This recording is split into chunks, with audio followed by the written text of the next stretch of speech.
SC reservations అన్న అంశం దగ్గర ఎస్సీలకు ఇచ్చిన రిజర్వేషను మతం మారిన క్రైస్తవులకు ముస్లింలకు వర్తించదు అని చెప్పి అప్పుడే 77 సంవత్సరాల క్రితమే మరి అంబేద్కర్ గారు మెయిన్ పర్సన్గా కూర్చిన రాజ్యాంగంలోనే ఉంది.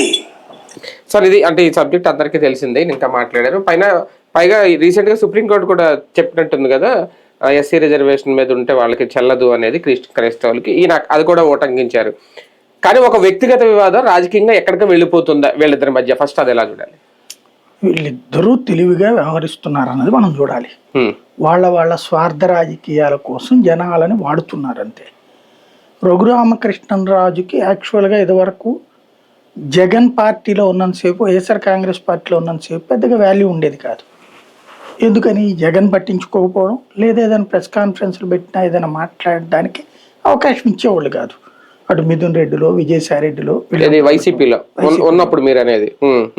దాంతో ఒక విరక్తి ఉండేది. కొన్ని రోజుల పాటు చూశాడు, ఇక జగన్ని తిట్టడం బిగించేశాడు.